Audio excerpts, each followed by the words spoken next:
नमस्कार। माली समाचार हिंदी में आपका स्वागत है। मैं दिनेश माली।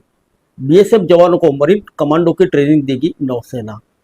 सरकरी में पाकिस्तान रच रही है बड़ी साजिश। आइए जानते हैं विस्तार से। गुजरात के रणनीतिक रूप से महत्वपूर्ण सरक्रिक इलाके में पाकिस्तानी मरीन की गतिविधियों में लगातार बढ़ोतरी हो रही है। वहीं इस इलाके में तैनात सीमा सुरक्षा बल यानी बीएसएफ भी पाकिस्तान की हरकतों को लेकर काफी सजग हो गया है। सैन्य सूत्रों का कहना है कि पाकिस्तान मरीन ने सरक्रिक इलाके में अपनी स्थिति को मजबूत करना शुरू कर दिया है, जिसे देखते हुए भारतीय नौसेना इस इलाके में बीएसएफ के साथ मिलकर काम करेगी।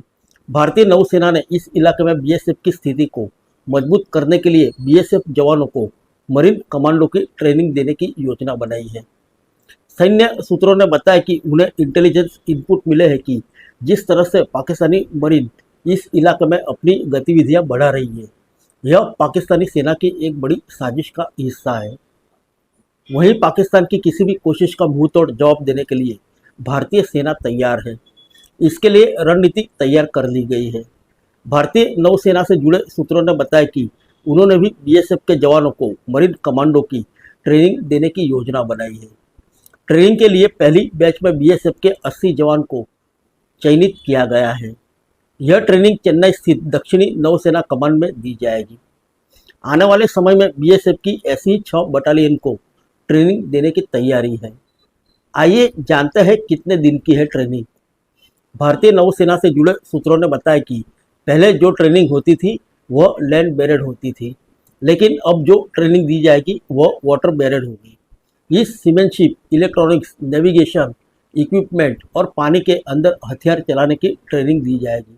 यह ट्रेनिंग 6 हफ्तों की होगी। खास बात यह होगी कि इस रियल टाइम और रोबस्ट ट्रेनिंग होगी।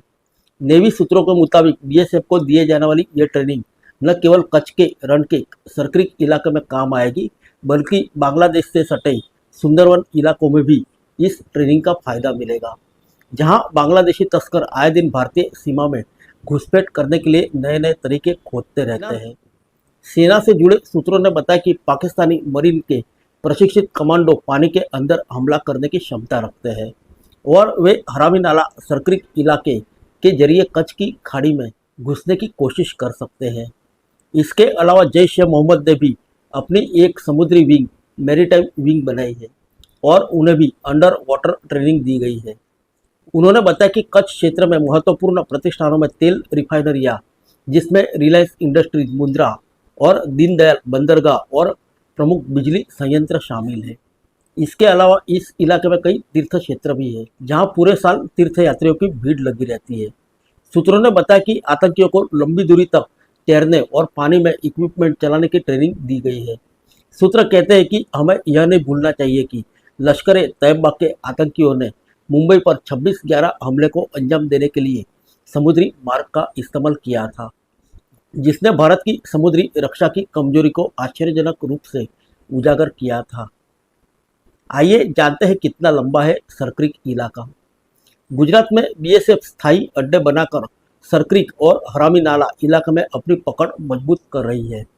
बीएसएफ को राजस्थान के बाड़मेर से लेकर कच्छ के रण और क्रीक इलाके तक 826 किलोमीटर लंबी भारत पाकिस्तान अंतर्राष्ट्रीय सीमा की सुरक्षा का काम सौंपा गया है, जिसमें गुजरात का 85 किलोमीटर तटीय क्षेत्र भी शामिल है। फिर मिलेंगे अगले बुलेटिन में अन्य किसी खबर के साथ। तब तक के लिए इजाज़त दीजिए। नमस्कार।